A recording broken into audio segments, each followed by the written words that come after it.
I'd like to thank Andy for giving me the opportunity to organize this symposia and to chair this session. And so what my task is this morning is really to give you a very broad overview of the rationale for this topic, and as well as to kind of give a preview of the talks to come this morning in our session. I have no relevant disclosures for today's session. So the learning objectives are fairly straightforward. We would like for you to appreciate the links between complement and coagulation pathways in both health and disease, which you will learn about. We'd like you to understand the pathophysiology of each of these disorders and have an appreciation for what role a genetic predisposition plays in triggering or exacerbating diseases. And then to provide current scientific and management updates that you can take home with you and apply to your practice. The focus on women is for obvious reasons. It's being sponsored by the Foundation for Women and Girls with Blood Disorders, but it's also for biologic reasons. As you will see that all of the diseases that we cover today manifest at a young age in women of reproductive age. And more importantly, you will learn that pregnancy is the second hit. It's a trigger that causes disease to be unmasked in conditions that you'll hear about this morning.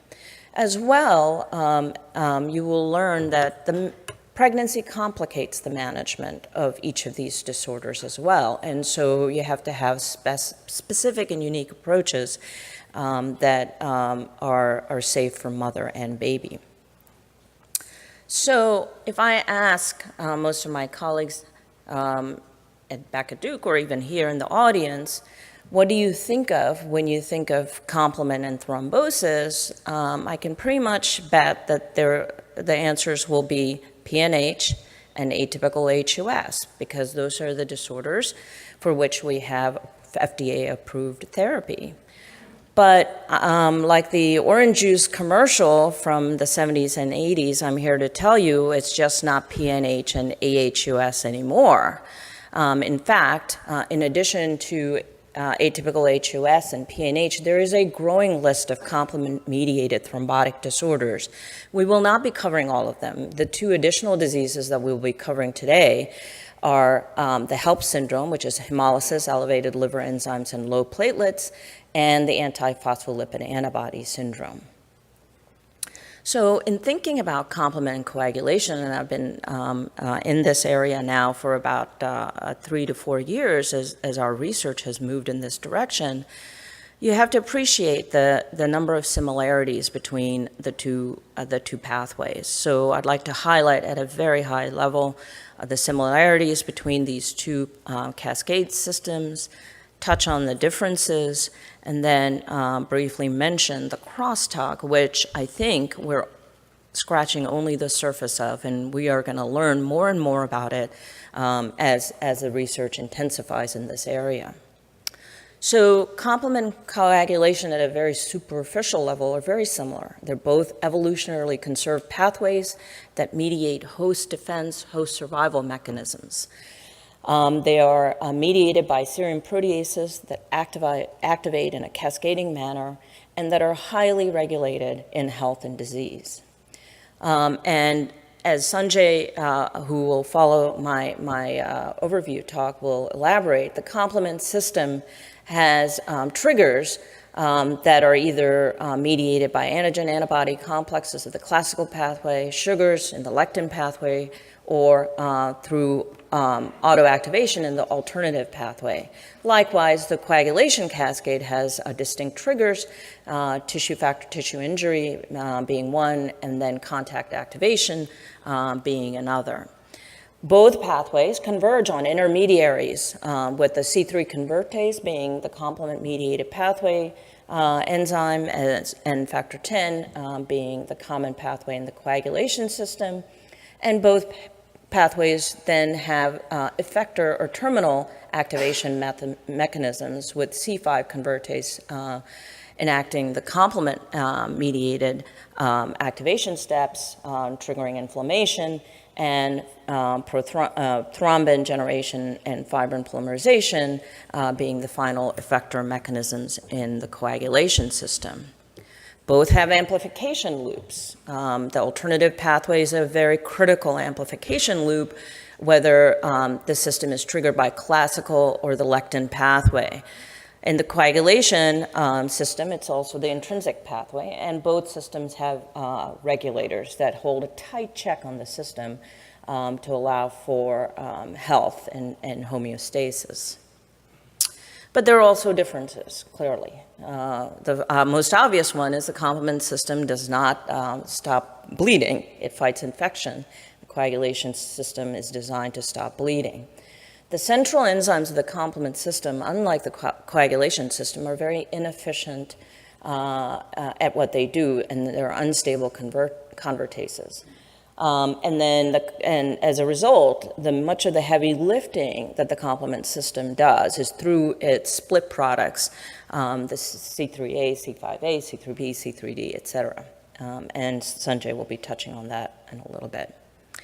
And then importantly, there are crosstalks between the system. The coagulation system activates a number of complement enzymes, and likewise the complement system interacts with the coagulation pathway. And as I said, I think the knowledge of the interaction is really still at a very primitive level, and what is clear is that the diseases, more than what lab and research studies have shown, have really shown the significance of the interactions at a biological level. So I really think that the diseases and the biology have revealed more about the nature of the interactions of the two systems than actual lab-based studies have in the recent years.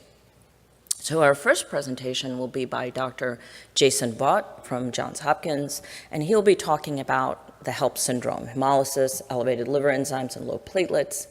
And when I pulled out my Hoffman hematology book and looked up HELLP, and this was admittedly an older edition around 2008, 2009, and I looked up HELLP syndrome, and the description of it that this is an endothelial activation disorder caused by abnormal placentation. There was all sorts of discussion about low levels of VEGF, placental growth factor, endothelin elevation, et cetera, nitric oxide, and a lot of hand waving. And nowhere in that entire section on the HELLP syndrome was there mention of the word complement. And I think what Jason and others have shown in recent years is that this disorder really is probably a part of the atypical HUS spectrum of disorders. It has more than a passing resemblance to AHUS. And what he will show through his own research and research of others, that increasingly women with HELLP syndrome have been identified with germline mutations in complement factors that likely get unmasked by pregnancy. And he will touch briefly on the implications for management of this syndrome. This talk will be followed by Dr. Carla Nestor, and she will talk about atypical HUS. And as most hematologists know, that atypical HUS is a very serious condition, highly morbid, high mortality prior to the anti-C5 therapy era. It's a kidney-predominant thrombotic microangiopathy. And the role of complement activation was actually suspected back in the 1970s, and it was thought to be a distinguishing difference between atypical HUS and TTP. And we now know that these two disorders are really biologically distinct. In her talk today, Dr. Nestor will discuss the clinical presentation of atypical HUS. She'll talk about the genetic mutations that underlie the predisposition to atypical HUS, and then focus a good bit of her talk on the epidemiology and management of patients, pregnant patients with atypical HUS. And the next talk after our break will be by Dr. Parker, who will talk about paroxysmal nocturnal hemoglobinuria. And as the slide shows, this is a intravascular hemolytic disorder. And once again, prior to available therapy, PNH was the most thrombophilic disease that was known in hematology. Incidence of thrombosis was high as 40%. And there's been a dramatic reduction in thrombotic complications with institution of anti-C5 therapy. What Dr. Parker will cover in his session today is he'll talk about the pathophysiology of PNH, he'll talk about its diagnosis, briefly in categorization of PNH clones, and then he'll talk about the management of PNH during pregnancy and the postpartum period and the use of eculizumab in pregnancy. And then our last session of the morning will be by Dr. Ware Branch, and he will discuss the antiphospholipid antibody syndrome. It's well recognized, and I think most of us who've had patients with severe antiphospholipid antibody syndrome know about the obstetric complications. And it's actually part of the definition of this syndrome, the clinical criteria for recognizing this syndrome. What Dr. Branch will talk about today is about the experimental evidence directly showing the link between antiphospholipid antibodies and recurrent miscarriages. And this picture in the upper right shows the embryos that occur in mice that are treated with antiphospholipid antibodies as compared to control antibodies. He'll also talk about the results of clinical studies showing complement activation and adverse pregnancy outcomes in patients with antiphospholipid antibodies, as well as lupus. And then he will talk about a multi-center therapeutic trial that he's leading using TNF-alpha, anti-TNF-alpha therapy for treatment of antiphospholipid antibody syndrome. So with that, I'd like for all of you to learn from the tremendous talks that we have this morning. These are by leading experts in each of their respective areas, and so we hope that you walk away with some important clinical pearls, and that these clinical pearls will help you identify patients with each of these disorders at an earlier stage, and that way it will lead to improvements in clinical outcomes. So I hope you enjoy the presentations, and I would like to thank all the speakers this morning for being very, very cooperative and cohesive in putting this program together. I think we have a terrific program lined up for you.